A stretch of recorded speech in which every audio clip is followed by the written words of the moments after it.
محترم ناظرین، السلام علیکم ورحمۃ اللہ۔ دوستو، ابھی کے سبق میں ہم سورہ شمس، اس سورت کے ہر ایک لفظ کا معنی، اس کا ترجمہ، اس کی تشریح، شان نزول مکمل طور پر پڑھنے والے ہیں آج کی اس ویڈیو میں۔ اس سے پچھلی والی ویڈیو میں سورہ لیل ہم مکمل پڑھ چکے تھے، وہ ویڈیو نہیں دیکھے ہیں تو چینل پہ ویڈیو ہے، وہ آپ جا کر دیکھ لیں۔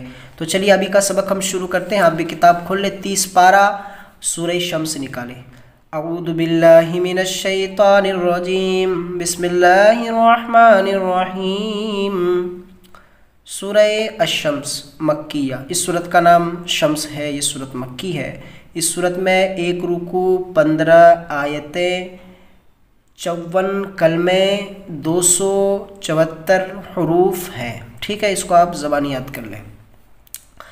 سب سے پہلے والشمسی، سورج کی قسم، وضحاہا، اور اس کی روشنی، والقمر، اور چاند کی، اذا تلاہا، جب وہ پیچھے نکلے، والنہاری، اور دن کی، اذا جلاہا، جب وہ روشن کر دے، واللیل، اور رات کی، ٹھیک ہے، اذا یغشاہا، جب وہ اسے ڈھانپ لے گا، والسماء، اور آسمان کی، وما بناہا، اور جس نے اسے بنایا، وما طحاہا، اور جو اس کو پھیلایا، ونفس، اور نفس کی، وما سواہا، اور جو اس کو درست کیا۔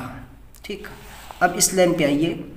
فَأَلْهَمَهَا، اس کے دل میں ڈالی، فجورہا، اس کا گناہ، وتقواہا، اور اس کی پرہیزگاری، قد افلحا، اور کامیاب ہوا، من زکاہا، جو اس کو پاک کیا، وقد خابا، اور نامراد ہوا، من دساہا، جو اسے خاک میں ملایا، کذبت، جھٹلایا، ثمود، ثمود یعنی قوم ثمود، بتغواہا، اپنی سرکشی، اذ انبعث، جب اٹھ کھڑا ہوا، اسقاہا، اس کا بدبخت، فقال لہم، تو کہا ان سے، رسول اللہ، اللہ کے رسول، ناقۃ اللہ، اللہ کی اونٹنی، وسقیاہا، اور اس کی پانی کی باڑی، فکذبوہ، پھر اس کو جھٹلایا، فعقروہا، پھر اس کی کونچیں کاٹ لی، فدمدما، پھر ہلاکت ڈالی، علیہم، ان پر، ربہم، اس کا رب، بذنبہم، ان کے گناہ کے سبب، فسواہا، پھر انہیں برابر کر دیا، ولا، اور نہیں وہ، یخافو، ڈرتا، عقباہا، ان کا انجام، اس کی پاداش، ان کا پیچھا۔ ٹھیک ہے، ہم اس سورت کے ہر ایک لفظ کا معنی جان لیے۔ اب اس سورت کا ترجمہ اور تشریح ہم دیکھتے ہیں مکمل طور پر۔ میں جس طرح پڑھاتا ہوں آپ دھیان سے دیکھیں، ٹھیک ہے۔ بسم اللہ الرحمن الرحیم، شروع اللہ کے نام سے جو بڑا مہربان رحم کرنے والا۔ والشمس وضحاها، والقمر اذا تلاها، قسم ہے سورج کی اور اس کی روشنی کی، اور چاند کی جب اس کے پیچھے سے نکلے، والنہار اذا جلاها، اور دن کی جب وہ اسے روشن کر دے، واللیل اذا یغشاہا، اور رات کی جب وہ اسے ڈھانپ لے، والسماء وما بناہا، اور آسمان کی قسم اور جس نے اسے بنایا، والارض وما طحاہا، اور قسم ہے زمین کی اور جو اسے پھیلایا، ونفس وما سواہا، اور قسم ہے جان کی اور اس کی جس نے درست کیا، فَأَلْهَمَهَا فُجُورَهَا وَتَقْوَاهَا، اس کے دل میں ڈال دیا اس کا گناہ اور اس کی پرہیزگاری، قد افلح من زکاها، بے شک کامیاب ہوا وہ جس نے اس کو پاک کیا، وقد خاب من دساها، اور بے شک نامراد ہوا وہ جس نے اس کو خاک میں ملا دیا۔ کذبت ثمود بطغواہا، ثمود نے اپنی سرکشی کے سبب جب اٹھ کھڑا ہوا اس کا بدبخت، اذ انبعث اشقاہا، اس کا بدبخت، فقال لهم رسول اللہ ناقۃ اللہ وسقیاہا، پس کہا ان سے اللہ کا رسول اللہ کی اونٹنی اور اس کے پانی پینے کی باڑی، فَكَذَّبُوهُ فَعَقَرُوهَا فَدَمْدَمَ عَلَيْهِمْ رَبُّهُمْ بِذَنبِهِمْ فَسَوَّاهَا، تو ان لوگوں نے اس کو جھٹلایا اور اس کی کونچیں کاٹ ڈالی، پھر ان پر اس کا رب نے ان کے سبب ہلاکت میں ڈالی۔ وَلَا يَخَافُ عُقْبَاهَا، انہیں برابر کر دیا اور وہ اس کے پیچھا کرنے سے نہیں ڈرتا۔ ٹھیک ہے، میں نے جس طرح ترجمہ کرایا ہے اس صورت کا ترجمہ آپ اس طرح کر لیجئے گا۔ ٹھیک ہے، اب اس کی تشریح دیکھتے ہیں ہم۔ تشریح، کذبت ثمود، قوم ثمود نے اپنی سرکشی کے باعث حضرت صالح علیہ السلام کو جھٹلایا۔ قوم ثمود کا بدبخت قدار بن سالف اونٹنی کو مارنے کے لیے اٹھ کھڑا ہوا۔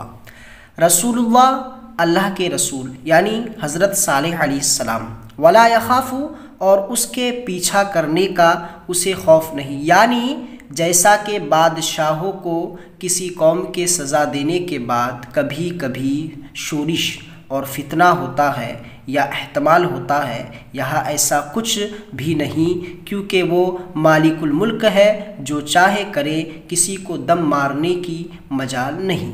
ٹھیک ہے، اب صالح علیہ السلام، اونٹنی اور قوم ثمود کا واقعہ دیکھیں اس کو دھیان سے۔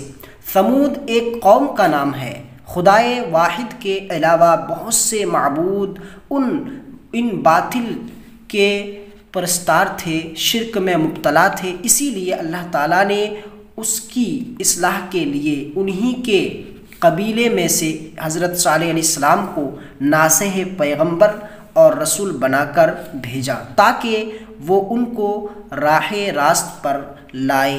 ثمود بن عاد بن اوس بن ارم بن سام بن نوح علیہ السلام اس کا نسب ہے، جد اعلیٰ ثمود ہے۔